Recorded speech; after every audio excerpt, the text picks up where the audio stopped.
Hey hi guys, நாம் இன்னைக்கு யாலி கேபிகினியோட episode 23 பார்க்க போகிறோம். இது வரைக்கும் சப்ஸ்கிரைப் பண்ணாதவங்க மறக்காமல் சப்ஸ்கிரைப் பண்ணிடுங்க. நாம் இப்போ ஸ்ட்ரெயிட்டாக கதைக்குள்ளே போகலாம். இந்த எபிசோடோட ஸ்டார்டிங் சீனில் பெலின் கதவை தட்ட அந்த கதவை திறக்கிறது ஃபெரித். பட் கதவுக்கு முன்னாடி இருக்கிறது இந்த டைம் சைரன். சைரன் தான் ஃபெரித்தை மீட் பண்ணுறா. பெலின் ஆக்சுவலாக அவளோட ஃப்ரெண்ட்ஸை மீட் பண்ணுறதுக்காக தான் ஒரு வீட்டுக்கு போயிருக்கா. இப்படி ரெண்டு பேர்த்தோட வேஸும் பிரியுது. சைரனுக்கு பயங்கர கோவமா இருக்கு. உள்ள போய் பார்த்தா அந்த பிளேஸ் பயங்கர டெக்கரேட்டிவா இருக்கு. அவளுக்கு ஒண்ணுமே புரியல. அப்ப ஃபெரித் இந்த ஏற்பாடுலாம் பண்றதுக்காகத்தான் லாட்டிஃபை நான் போய் சொன்னேன், இதெல்லாம் என்னோட பிளான் தான் அப்படின்னு சொல்றான். கடுப்பான சைரன் அவனை அடிக்க ஸ்டார்ட் பண்றான். அப்போ இவன், நீ எவ்வளோ வேலை உன்னோட லவ்வை சொல்லிட்ட, பட் எனக்கு தான் இவ்வளோ நாள் புரியல. இப்போவாது ஒரு ப்ராப்பர் வேலை நீ அதை கன்வே பண்ணலாமல்ல அப்படின்னு சொல்லி இவன் ஸ்டார்ட் பண்ணுறான். ரெண்டு பேரும் அப்படியே ஃபிசிக்கல் ரிலேஷன்ஷிப்குள்ளே போகிறாங்க. அந்த டைமில் சைரனுக்கு பெலின் சொன்ன வார்த்தைகள் ஞாபகம் வருது. நீ உன்னை முழுசாக கொடுக்கும்போது அவன் உன்னை அனுபவிச்சுட்டு அடுத்த பொண்ணை தேடி போயிட்டே இருப்பான், நீ ஜஸ்ட் ஒரு யூஸ் அண்ட் த்ரோவாக தான் இருப்ப அப்படின்னு சொன்ன வார்த்தைகள் அவளுக்கு ஞாபகம் வருது. உடனே இல்லை நான் கொஞ்சம் பசியில் இருக்கேன், நான் போய் சாப்பிடணும் அப்படின்னு சொல்லிட்டு அவசர அவசரமாக அங்கேருந்து போயிடுறா. நீ என்ன சொல்ல வர அப்படின்னு சொல்லி அவன் கொஞ்சம் ஷாக் ஆகும்போது, என் அக்காக்கு நான் சொல்லவே இல்லை, அவள் வந்து ரொம்ப டென்ஷனாக இருப்பா, நான் போய் அவளுக்கு கால் பண்ணுறேன் அப்படின்னு சொல்லிட்டு அவங்க அக்கா கால் பண்ணி டீட்டெயில் சொல்லிட்டு இவன் வந்து சாப்பிட உட்கார்றா. நம்ம மூட நீ ஸ்பாயில் பண்ண மாட்டேன்னு நான் நினைக்கிறேன் அப்படின்னு சொல்லி இவன் கேட்பான். அப்போ இதெல்லாம் உண்மை கிடையாது, நீ எனக்கு சின்சியராக இல்லை, எனக்கு இதில் விருப்பம் இல்லை, நான் எப்போ ஓகே சொல்கிறனோ அப்போ மட்டும்தான் அப்படின்னு சொல்லி எப்படியும் அதுலேருந்து விலகி போகிறா. இவன் புரிஞ்சுக்கிட்டு சரி ஓகே நான் வெயிட் பண்ணுறேன் அப்படிங்கிற மாதிரி சொல்லிடுறான். பட் இது அவனுக்கு பயங்கர டிசப்பாயின்மெண்ட் தான். இந்த டைமில் குல்கனும் ஆர்கனும் ஒரு டின்னர் டேபிளில் டின்னர் சாப்பிட்ருக்காங்க ஒரு ஹோட்டலில். அப்போ ஆர்கன் ஒரு சில விஷயங்களை சொல்கிறான். அவன் என்ன சொல்கிறான் அப்படின்னா, தாத்தாக்கு தெரியாமல் இவனும் ஃபாத்தும் சேர்ந்து ஒரு சில கண்ட்ரீஸில் இவங்களோட பிரான்ச்சஸ் ஸ்டார்ட் பண்ணியிருக்காங்க. இதை பற்றி ஆர்கன், ஃபவத் அண்ட் இஃபாகட் இவங்க 3 பேருக்கு மட்டும்தான் தெரியும். இதை பற்றி இவகிட்ட சொல்லும்போது இவளுக்கு பயங்கர ஷாக்காக இருக்குது. ஏன் இப்படி பண்ணீங்க, தாத்தாக்கு தெரியாம இப்படி பண்ணுறதுக்கு என்ன அவசியம் அப்படின்னு சொல்லி கேட்பா. அதுக்கு இவன், அவரோட காலத்துக்கு அப்புறம் நாம தன்னந்தனியாக நின்றக்கூடாது, இந்த வெல்த்தோட இருந்தால் மட்டும்தான் நம்ம லைஃப்பை லீட் பண்ண முடியும், அதுக்காக தான் நான் இதை பண்ணேன். இப்போ அப்பா ஆஃபீஸ் வந்துட்டாரு, தினமும் ஃபைல்ஸ் பார்க்குறாரு, எங்காவது இது தெரிஞ்சுக்கிட்டா என்ன நடக்கும்னு எனக்கு பயமாக இருக்குது அப்படிங்கிறான். இதை பற்றி ஏன் என்கிட்ட முன்னாடியே சொல்லலை, அதான் இப்போ சொல்கிறேனே அப்படின்னு சொல்லி அவன் சமாளிக்கிறான். இருந்தாலும் தாத்தாக்கு தெரியாம இவங்க கம்பெனியில பார்த்த இந்த வேலைகளை அவர் தெரிஞ்சுக்கிட்டா என்ன நடக்குங்கிற பயம் ஆர்கனுக்கு உள்ளுக்குள்ள ரொம்பவே அதிகமா இருக்கு. இந்த டைம்ல சைரனும் இவனும் வீட்டுக்கு வந்துட்டு இருக்காங்க. அப்ப மூத்த பையன் குடிச்சிட்டு வீட்டுக்கு வரான். வீட்டுக்கு வந்து தாத்தா வெளியே வாங்க அப்படின்னு சொல்லி ரொம்பவே சத்தம் போட்டு இருக்கான். அப்படியே வீட்டுக்குள்ளேயும் போறான். அப்ப கரெக்டா இவங்க உள்ள என்டர் ஆகுறாங்க. உள்ள வர ஃபெரித் எவ்வளோ இவனை கண்ட்ரோல் பண்ண ட்ரை பண்ணுவான். அவன் திருப்பி அடிக்க கூட செய்வான். ஆனால் ஃபெரித் அதை எதையுமே கண்டுக்காம அவனை கண்ட்ரோல் பண்ணி பிடிச்சி வெளியே இழுத்துட்டு போறான். ப்ளீஸ் ஆனால் எதுவும் பேசாத, தாத்தா கேட்டு போகுது அப்படின்னு சொல்லி வெளியே கூட்டிட்டு போறான். அவன் குடி போதையில அவனோட ஒய்ஃபை பார்த்து நம்ம சீக்கிரமா டிவோர்ஸ் பண்ணிக்கலாம், இதுக்கு மேலே என் லைஃப்ல நீ வேண்டாம் அப்படிங்கிற மாதிரி பேசுறா. இதை கேட்டு அவளுக்குமே இங்க இருக்க பிடிக்கல. நான் போறேன், சீக்கிரமா இங்கிருந்து போயிடுவேன் அப்படின்னு சொல்றா. அந்த இடத்துக்கு வந்த ஆர்கன் இவங்க 3 பேருமா சேர்ந்து அவனோட ரூமுக்கு போறாங்க. போய் அவனை அங்க உட்கார வச்சு சமாதானப்படுத்தி அவனை அங்க தூங்க வைக்கிறாங்க. லேடிஸ் எல்லாருமா ஒன்னா உட்காந்து இவளை சமாதானப்படுத்த ட்ரை பண்றாங்க. இப்படியே அந்த நைட் முடிஞ்சு அடுத்த நாள் காலையில ஃபெரித்துக்கு சைரன் மேல கோவம் இருந்தாலும் அவன் தன்னோட முயற்சியில கைவிடவே இல்லை. எப்படியோ கொஞ்சம் கொஞ்சமா ட்ரை பண்ணிட்டே இருக்கான். பட் சைரனும் சாதாரண ஆளு கிடையாது. இந்த டைம்ல தாத்தா சைரன் கிட்ட பேசணும் அப்படின்னு சொல்லி வர சொல்லியிருக்காரு. தாத்தா என்ன விஷயமா கூப்பிட்டுருக்காரு அப்படின்னா, நைட் நடந்த சண்டை, மூத்த பையனுக்கும் அவனோட ஒய்ஃப்க்கும் நடந்த சண்டையை பத்தி கேட்கறதுக்காக தான் கூப்பிட்டுருக்காரு. இந்த மாதிரிலாம் நடந்துச்சு அப்படின்னு சொன்னதுமே, நான் அவங்களை கூப்பிட்டு இது நாள் வரைக்கும் பேசினதில்லை, எனக்கு தெரிஞ்சு ஏன் சார்பா நீ அவங்க கிட்ட பேசு, அவங்களோட ப்ராப்ளம்ஸை கொஞ்சம் சால்வ் பண்ணி வைமா, இதை பத்தி எனக்கு கொஞ்சம் அப்டேட் பண்ணு அப்படிங்கிற மாதிரி சொல்லிடுறாரு. சேரனும் தாத்தா கிட்ட ஓகே நான் பாத்துக்கிறேன் அப்படின்னு சொல்லிட்டு வரா. வெளியே வந்தா தாத்தா ஆபீஸ் கிளம்பி போறாரு. எல்லாரும் வெளியே நின்று இருக்காங்க. அப்போ மூத்த பேரனை தன் பக்கத்துல உட்கார வச்சு அவனுக்கான இம்பார்ட்டன்ஸை இதுக்கு மேலேயாவது கொடுக்கணும் அப்படிங்கிற தாத்தாக்கு வந்த மாதிரி பிஹேவ் பண்றாரு. இது மூத்த பேரனுக்கு, அதாவது ஃபாத்துக்கு ரொம்பவே சந்தோஷமா இருக்கு. இந்த டைம்ல டேபிள் எல்லாரும் சாப்பிட்டு இருக்காங்க. அப்போ மூத்த மருமக அவளோட திங்ஸ் எல்லாம் பேக் பண்ணிட்டு இருக்கிற விஷயம் தெரிய வருது. அப்ப அங்க போன குல்கன், நீ மட்டும் ஏன் தனியா போற, சேரனையும் சுனாவையும் கூட கூட்டிட்டு போ, இது ஒரு கேர்ள்ஸ் ட்ரிப்பா இருக்கட்டும், யூ ஃபீல் பெட்டர்னா அப்படின்னு சொல்றா. இதுக்கு பிடிக்கலினாலும் சரி ஓகே வேற வழி இல்லை அப்படின்னு சொல்லி இதை ஏத்துக்கிட்டு எல்லாரும் அவங்கவுங்க திங்ஸை பேக் பண்றாங்க. இந்த டைம்ல ஆஃபீஸ்ல இருக்கிற ஃபெரித்துக்கு ஒரு கால் வருது. அது யாருன்னு பார்த்தா பெலினோட அம்மா ஜெரின். இந்த லேடி ஒரு டெரரான லேடி தான். ஏன்னா இந்த லேடிக்கு பின்னாடி நிறைய ரகசியங்கள் இருக்கு. வெளிவர வெளிவர ரொம்பவே ஷாக்கிங்கா இருக்கும். இவ இவ ஃபெரித்து கூப்பிட்டு என்ன சொல்றா அப்படின்னா, கால் பண்ண உடனே உனக்கு கொஞ்சம் கூட வெக்கமா இல்லையா அப்படின்னு தான் ஃபர்ஸ்ட் கேட்பா. நீங்க என்ன சொல்றீங்க எனக்கு புரியல. நீ என்கிட்ட என்ன சொன்ன, இப்ப என்ன மாதிரி நடந்துகிட்டு இருக்க? நான் என்ன உன்னை 2 மணி நேரத்துல பார்க்கணும், அது நேர்ல. அப்படி பார்க்கல அப்படின்னா இது வேற மாதிரி போயிடும், ஞாபகத்துல வச்சுக்க. இன்னும் 2 hours தான் உனக்கு டைம் அப்படின்னு சொல்லி போனை கட் பண்றா. பட் அவளோட பேச்சை இவன் கொஞ்சம் சீரியஸா எடுத்துக்கல. இப்ப இவ அவங்க அம்மா பேசுறது பெரியனுக்கு கஷ்டமா இருக்கு. இதை விட்டுருங்க, நம்ம போலாம் அப்படிங்கிறா.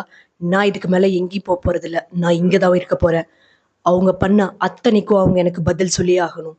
அவங்க அவங்க யாருன்னு எனக்கு தெரிய வேண்டிய அவசியம் இல்லை, நான் யார் இருந்தா அவங்க தெரிஞ்சுக்க போறாங்க அப்படின்னு சொல்லி ரொம்ப டெரரா பேசுறா. பார்க்கலாம் என்ன பண்றான்னு. இந்த டைம்ல தாத்தாவை பார்க்க இந்த காட்டுப்பூச்சி வந்திருக்கான். அவனுக்கு இந்த ஆபீஸ்ல ஒரு ரூம் வேணும், அவன் பிசினஸ் அவன் பாக்குறதுக்காக அப்படின்னு சொல்லி சொல்றான். தாத்தாவும் ஓகே அப்படின்னு சொல்லிடுறாரு. இதே டைம்ல எல்ஃப் டெஃப்னே கிட்ட போய் ரொம்ப பிரச்சனை பண்றான். இது என்ன விளையாட்டு பிள்ளைங்க கான்ட்ராக்டா, அவ சைன் பண்ணிருக்கா, அதோட டீட்டெயில்ஸ் அத்தனை என்கிட்ட இருக்கு. இதை நான் சும்மா விட போறதில்ல. இவ்வளோ தூரம் அவளுக்காக நம்ம ஒர்க் பண்ணியிருக்கோம். வேண்டான்னு சொன்ன உடனே என்னால் கேன்சல் பண்ணிட்டு போக முடியாது. நீ லாஸ்ட் அண்ட் ஃபைனலாக ஒரு டைம் போய் அவங்க கிட்ட பேசு. இல்லாட்டி அவங்க லீகலா இதுக்கு என்ன பதில் சொல்லணுமோ அவங்க அதுக்கு சொல்லியே ஆகணும் அப்படின்னு சொல்லி இவன் மிரட்டிட்டு போறான். இந்த டைம்ல கேர்ள்ஸ் எல்லாம் அவங்களோட ட்ரிப்புக்கு கிளம்பிட்டாங்க. இது தெரிஞ்சுக்கிட்ட ஃபெரித் அவங்க அண்ணாவை கூட்டிட்டு அப்தினோட நம்மளும் எங்காவது வெளியே போகலாம் அப்படின்னு சொல்லிட்டு கூட்டிட்டு போறான். பட் 2 பாய்ஸ் அண்ட் கேர்ள்ஸ் 2 பேரும் ஒரே பிளேஸ் தான் போறாங்க அப்படிங்கிறது மூத்த பையனுக்கோ இல்ல அவனோட ஒய்ஃப்கோ தெரியாது. லேடிஸ்லாம் ரொம்ப ஜாலியா பாட்டு பாடிட்டு போயிட்டு இருக்கிறப்ப ஒரு நிமிஷம் அவுட் ஆஃப் கண்ட்ரோல் ஆகி கார் எங்கேயோ போய் மோதிருது. இந்த டைம்ல கிராசரி ஷாப்பிங்காக இவங்க 3 பேர் இறங்கியிருப்பாங்க. இவன் எவ்வளோ டைம் சேரனுக்கு மித்த எல்லாருக்கும் கூப்பிட்டு பார்ப்பான், யாருமே ஃபோன் எடுக்க மாட்டாங்க. என்னாச்சுன்னே தெரியாது. அந்த டைம்ல கொஞ்ச தூரத்துல ஒரு ட்ரக் மோதி ஒரு கார் ஆக்சிடென்ட் ஆயிடுச்சு. அந்த காரை ஓட்டிட்டு போனது ஒரு லேடி தான் அப்படிங்கிற நியூஸ் கிடைக்குது. இதை கேட்டதுமே அவனுக்கு ஷாக் ஆகுது. அப்பதான் இவன் உண்மையை சொல்றான். நாங்க எல்லாரும் ஒரே பிளேஸ் தான் போலான்னு பிளான் பண்ணியிருந்தோம். அண்ட் காரை ஓட்டுனது அவன் ஒய்ஃப் தான் அப்படிங்கிறான். அவளுக்கு காரை ப்ராப்பரா ஓட்ட தெரியாதுடா, என்ன வேலை பண்ணி வச்சிருக்க அப்படின்னு சொல்லிட்டு சத்தம் போட்டு அவசரமா அந்த ஆக்சிடென்ட் ஆன பிளேஸ்க்கு போயிட்டு இருக்காங்க. கரெக்டா அந்த பிளேஸ்க்கு போயிட்டு இருக்க வழியிலேயே இவங்களோட கார் இருக்குது. யாருக்கும் எதுவும் ஆகல. ஒருத்தர் பார்த்து கட்டி பிடிச்சு அவங்களோட கோபங்களை மறந்து நார்மல் ஆகுறாங்க. இதே டைம்ல ஒரிஜினல் கப்பிள்ஸ் மாதிரி தன்னோட ஃபீலிங்ஸை வெளிப்படுத்திக்க முடியாம ஜஸ்ட் தூரத்து நின்று கண்களால பேசிக்கிறாங்க இவங்க 2 பேரும். இந்த டைம்ல அந்த வெக்கேஷன் பிளேஸ்க்கு ரீச் ஆனதோ பாய்ஸ் எல்லாம் குக் பண்றதாவோ லேடிஸ் ஜாலியா இருக்கலாம் பேசிட்டு இருக்கலாம் அப்படிங்கிற பிளானுக்கும் வராங்க. பாய்ஸ்ல ரொம்ப கஷ்டப்பட்டு குக் பண்ணிட்டு இருக்காங்க. லேடிஸ் அவங்க பாட்டுக்கு ஜாலியா பேசிட்டு சிரிச்சுட்டு டைம் பாஸ் பண்ணிட்டு இருக்காங்க. இப்படியே சாப்பிட்டு முடிக்க நைட் டைம்ல ஒரு கேம் விளையாடுறாங்க பேரா. அப்போ இவங்க 2 பேத்துக்குள்ள இருக்கிற விரிசல் இன்னும் தான் அதிகமாகுது. ஸோ இவங்களை எப்படியாவது நார்மல் பண்ணிடலாம் அப்படின்னு சொல்லி இவங்க எடுத்துட்டு இந்த இடத்துல ஃபெயிலியர் தான் ஆகுது. பார்க்கலாம் அடுத்து என்ன பண்றாங்க அப்படின்னு. இந்த நேரத்துல பாய்ஸ் எல்லாரும் ஒரே ரூம்லயும் கேர்ள்ஸ் எல்லாரும் ஒரு ரூம்லயும் படுத்துக்கலாம் அப்படின்னு சொல்லி பிளான் பண்றாங்க. பாய்ஸ் யாரும் தூங்க போகல, தண்ணி அடிச்சுட்டு விளையாடிட்டு பேசிட்டு இருக்காங்க. எல்லாரும் கேர்ள்ஸ் எல்லாரும் படுக்க போனதுக்கு அப்புறம் ஏன் நம்மளும் ட்ரிங்க் பண்ணிட்டு கொஞ்சம் பேசிட்டு இருக்க கூடாது, ஜாலியா ஃபன் பண்ணக்கூடாது, இவங்க மட்டும் தான் தண்ணி அடிப்பாங்களா அப்படின்னு சொல்லி இந்த பயவழிகளும் பிளான் பண்ணி சேரன் போய் நான் எடுத்துட்டு வரேன் அப்படின்னு சொல்லிட்டு கீழே போறா. அந்த டைம்ல இவ கிட்ட நீ அப்தினை லவ் பண்றன்னு எனக்கு ரொம்ப நல்லா தெரியும் அப்படின்னு சொல்றா. கேட்டதுமே சுனாக்கு ஷாக் ஆகுது. கவலைப்படாத, நான் இதை பத்தி யார்ட்டையும் இது வரைக்கும் பேசல, எனக்கு ஒண்ணு நினைச்சு ஹாப்பியா இருக்கு, உன் மனசு என்ன சொல்லுதோ அதையே நீ ஃபாலோ பண்ண அப்படிங்கிறா. எல்லாரும் ஒன்னா ஒரே இடத்துல பேசிட்டு இருக்கும்போது சேரன் உங்களுக்கு லவ்னா என்ன அப்படின்னு சொல்லி ஒரு கேள்வி கேட்பா. அதுக்கு இவ என்னை பொறுத்த வரைக்கும் லவ்ங்கிறது ஒரு ட்ரஸ்ட். ஃபாத் என்னைக்குமே என்னை பாதியில விட்டுட்டு போக மாட்டான் அப்படிங்கிறத நான் நம்பினேன், நான் சொன்னேன். அதே மாதிரிதான் நான் இல்லாத இடத்துல ஃபாத் இருக்க மாட்டான், ஃபாத் இல்லாத இடத்துல நானும் இருக்க மாட்டேன். இந்த ட்ரஸ்ட்னால மட்டும்தான் இந்த காதல், இந்த வாழ்க்கை, இந்த திருமணம் இவ்வளோ நாள் நிலைச்சிருக்குது. என்னைக்குமே ஒரு லைஃப், ஒரு லவ் அப்படிங்கிறது நம்பிக்கை அடிப்படையாக கொண்டது மட்டும்தான். அது இருந்தா எவ்வளோ பிரச்சனைகள் வந்தாலும் என்ன சுச்சுவேஷன்லயும் நம்ம கடந்து வந்துட முடியும் அப்படின்னு சொல்லி இவ சொல்றா. இதை கேட்கிறப்ப அவளுக்கு உள்ளுக்குள்ள அழுகியா வருது. இவளோட காதல்ல எல்லாமே இருக்கு ட்ரஸ்ட்டை தவிர. நம்பிக்கை இல்லாம தான் இந்த காதல் ஆரம்பிச்சிருக்கு. இதை எப்படி கொண்டு போறது அப்படிங்கிற எண்ணம் அவளுக்குள்ள இருக்கு. இதே டைம்ல பாய்ஸ் கிட்ட ஃபாத், என் பொண்டாட்டி அந்த வீட்டுக்குள்ள சந்தோஷமே இல்லாம இருக்கா ரொம்ப நாளா அப்படின்னு என்கிட்ட சொன்னா. நான் என்ன பண்றது? இந்த வீட்டை விட்டு போலான்னு சொன்னா என்னால முடியாது, என்னால என் குடும்பத்தை விட்டு வர முடியாது அப்படின்னு சொல்றான். அந்த நேரத்துல அப்தின், உங்க ஒய்ஃப் அந்த வீட்டுல தானே சந்தோஷமா இல்லைன்னு சொன்னாங்க, உங்க கூட சந்தோஷமா இல்லைன்னு சொல்லல, உங்க கூட அவங்க சந்தோஷமா தான் இருக்காங்க. அதனாலதான் அந்த வீட்டுல அவங்க இருக்கிற இடத்துல சந்தோஷம் இல்லைனாலும் அதெல்லாம் அவங்களுக்கு பெருசா தெரியல. இவ்வளவு நாள் அதை தாங்கிட்டதுக்கு காரணம் உங்க மேல இருக்க லவ் தான். அவங்களுக்கு உங்க மேல லவ் இல்லைன்னு சொல்ல முடியாதுல்ல அப்படின்னு சொல்றான். இதை கேட்டதும் தான், நீ சொல்றது உண்மைதான், அப்ப அவளுக்கு இன்னும் என்ன பிடிச்சிருக்கு அப்படிங்கிறத இவன் உணர்றான். இந்த டைம்ல லேடிஸ்லாம் ரொம்ப ஜாலியா டான்ஸ் ஆடிட்டு படுத்து தூங்கிடுறாங்க. அப்போ யாருக்கும் தெரியாம கீழே வர சுனா இவன் கிட்ட பேசிட்டே பக்கத்துல போவா கிஸ் பண்றக்கு. இல்ல, இது வேண்டாம், நீ இப்ப குடிச்சிருக்க, இது நம்மளோட ஃபர்ஸ்ட் கிஸ், அது இப்படி ஒரு சுச்சுவேஷன்ல நடக்கக்கூடாது, நீயும் கான்ஷியஸா இருக்கணும், நானும் கான்ஷியஸா இருக்கணும், அதனால இப்ப இது வேண்டாம், இதை நினைச்சு நம்ம காலத்துக்கும் சந்தோஷப்படணுமே தவிர என்னைக்கும் வருத்தப்படக்கூடாதுல்ல, அதனால இப்ப இது வேண்டாம் அப்படின்னு அவன் ரொம்ப மெச்சூரா சொன்னது சுனாக்கு இன்னும் அவன் மேல இருக்கிற காதல அதிகம் தான் பண்ணிருக்கு. சரி, ஓகே, குட் நைட் அப்படின்னு சொல்லிட்டு அவ போய் படுத்துடுறா. அவ படுத்ததுக்கு அப்புறம் இந்த பெருத்து பயவுல எலிக்குட்டி மாதிரி யாருக்கும் தெரியாம சத்தம் இல்லாம சேரன்னு பார்க்க வரான். அவன் வரது தெரிஞ்சாலும் தெரியாத மாதிரி சேரன் படுத்துட்டு இருக்கா.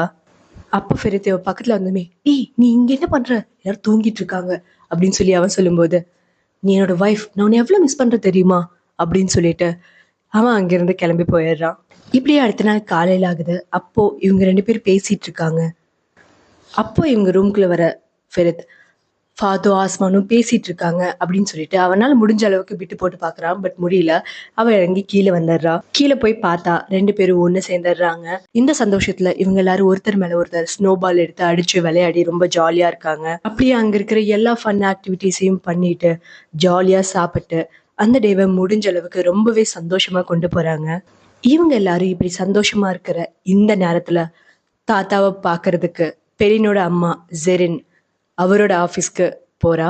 அங்க போய் இந்த மாதிரி காலிஸ் நான் மீட் பண்ணணும், அவர் ஃப்ரீயான்னு பார்த்து சொல்லுங்க அப்படின்னு சொல்லிட்டு போய் வெயிட் பண்றா. இவ என்ன பூகம்பத்தை தூக்கி போட போறான்னு தெரியல. இந்த டைம்ல ஃபெரித் இவங்க 2 பேர்த்திட்டே வந்து பேசுறான். அப்போ இவங்க என்ன சொல்றாங்க அப்படின்னா, எங்களுக்குள்ள இருக்கிற பிரச்சனை குழந்தை மட்டும்தானே, நாங்க பெத்துக்கிட்டா மட்டும்தான் அது எங்க குழந்தையா, நாங்க தத்தெடுத்தாலும் அது எங்களோட குழந்தை தான், ஸோ நாங்க 2 பேரும் ஒரு குழந்தைய தத்தெடுத்துக்கலான்ட்டு இருக்கோம் அப்படின்னு சொல்றான். இதை கேட்டதுமே ஃபெரித்துக்கு பயங்கர ஹாப்பி. ரொம்ப ரொம்ப ரொம்ப நல்ல முடிவு இது, இதுக்கு நான் சப்போர்ட் பண்றேன். இத சேரன் கிட்ட சொல்லிட்டீங்களா அப்படின்னு கேட்பான். இன்னும் இல்ல. சரி, நான் போய் சொல்றேன், நீங்க இந்த மூமெண்ட்டை இன்னும் நல்லா என்ஜாய் பண்ணுங்க அப்படின்னு சொல்லிட்டு இவன் மேல போறான். மேல போறப்ப அக்கா தங்கச்சி 2 பேரும் என்னமோ பேசிட்டு இருக்காங்க. சரின்ட்டு இன்ட்ரெஸ்டிங்கா இருக்கேன்னு வெளியே நின்று இவன் கேட்டுட்டு இருப்பான். அப்போ சொன்னா, உன் ஹஸ்பண்ட் பரவாயில்ல, நம்ம அப்பாவை ஹேண்டில் பண்றது எப்படின்னு கூட ஃபெரித்க்கு தெரிஞ்சிருக்கு, அவன் எவ்வளவோ பெட்டர் தெரியுமா அப்படின்னு சொல்லிட்டு, நீ அவனை ரொம்பவே லவ் பண்றதானே, உண்மையை சொல்லு அப்படின்னு சொன்னா கேட்பா. அதுக்கு இவ ஒரு மாதிரி அழுதுட்டே, இது சரிப்பட்டு வராது, என்னால முடியல, அவன் எவ்வளோ ட்ரை பண்றான் என்கிட்ட க்ளோஸ் ஆகிறதுக்கு, பட் என்னால முடியல, என்னால எதையுமே மறக்க முடியல, என்னை ஃபோர்ஸ் பண்ணி இந்த கல்யாணம் பண்ணி வச்சாங்க, எங்க ஃபர்ஸ்ட் நைட் அன்னைக்கு அவனோட லவ்வர் எனக்கு இன்ட்ரடியூஸ் பண்ணி வச்சான், இது எல்லாமே என் மண்டையிலேயே இருக்கு, இன்னும் நிறைய விஷயங்கள்ல உனக்கு எதுவுமே தெரியாது சேரன், நீ சொல்ற விஷயங்கள் மட்டும்தான் எனக்கு தெரியும், எனக்கு தெரிஞ்சதெல்லாம் ஃபெரித் உன்னை லவ் பண்றான் அப்படின்னு சொன்னா சொல்வா. அதுக்கு இவ, அவன் என்ன மட்டும் இல்ல எல்லாருமே லவ் பண்றான், அதுதான் பிரச்சனை, அவன் ஒரு செல்ஃபிஷ், அவனை ஈஸியா யாருனாலையும் நம்பவே முடியாது, அதுதான் ப்ராப்ளம். ஆஸ்மான் என்ன சொன்னான்னு பாத்தியா, லவ்ங்கிறது ட்ரஸ்ட்னால மட்டும்தான் உருவாகும்னு. இப்படிப்பட்ட ஒருத்தனை நான் எப்படி நம்புறது? நாளைக்கே வந்து ஃபெரித் இன்னொருத்தனை லவ் பண்றா, இன்னொருத்தனை டேட் பண்ணிட்டு இருக்கா அப்படின்னா நான் என்ன பண்றது? என்னால எதுவுமே பண்ண முடியாது. அப்படிப்பட்ட ஒருத்தன் தான் அவன். சரி, ஓகே, மோசமான விஷயங்கள் நடந்துதான், நான் இல்லைன்னு சொல்லல, இதுக்கு காரணம் நீ மட்டும் இல்ல, அவன் மட்டும் இல்ல, நிறைய நடந்துருச்சு, ஆனா இது எல்லாமே மாறும், கொஞ்சம் பொறுமையா இரு அப்படின்னு இவ சொல்லுவா. இல்ல, எதுவுமே மாற போறது இல்ல, எதையுமே என்னால மறக்கவும் முடியல, என்னால இதுல இருக்கவும் முடியல, இதுல இருந்து வெளியே வரவும் முடியல, எனக்கு இதுல இருந்து எப்படி வெளியே வருதுன்னு தெரியல அப்படிங்கிறா இவ. என்னோட இடத்துல நீ இருந்தா என்ன பண்ணுவ? ஒருத்தர் கூட உன் வாழ்க்கை பூரா நீ வாழணும், ஆனா அந்த பர்சனை உன்னால நம்பவே முடியாது அப்படின்னா நீ எப்படி அந்த பர்சன் கூட நீ வாழுவ? எனக்கு இதுல இருந்து வெளியே வரணும், ஆனா அதுக்கான வழி தெரியாம நான் முழிச்சிட்டு இருக்கேன் அப்படிங்கிறா. இத கேட்ட உடனே அவனும் அழுதுட்டு உனக்கு வழி கிடைச்சிருச்சு அப்படின்னு சொல்லிட்டு வரான். சுனாவை வெளியே போ சொல்லிட்டு, உனக்கு என்ன பிரச்சனை, எதா இருந்தாலும் என்கிட்ட நேரா பேசு, நான் இங்கதான் இருக்கேன் அப்படின்னு சொல்லி இவன் சொல்லுவான். நீதான் எல்லாத்தையுமே சொல்லிட்டியே, உனக்கு இதுல பிடிக்கல விருப்பம் இல்லை அப்படின்னா அதை நீ செய்ய வேண்டாம். உனக்கு இது வேண்டாம்ல, அப்ப இதை விட்டுரு அப்படின்னு சொல்லி இவன் மீன் பண்றான். ஒரு நிமிஷம் இவங்க 2 பேத்துக்குமே இவ்வளோ நாள் இவங்க 2 பேரும் வாழ்ந்த வாழ்க்கை வந்துட்டு போகுது. அப்பா அவன் சொல்றது நம்ம டிவோர்ஸ் பண்ணிக்கலாம் அப்படின்னு சொல்லி சொல்றான். இதுக்கப்புறம் என்ன நடக்கும் நெக்ஸ்ட் எபிசோட்ல பார்க்கலாம். தேங்க்ஸ் ஃபார் வாட்சிங் ஃப்ரெண்ட்ஸ். Bye by.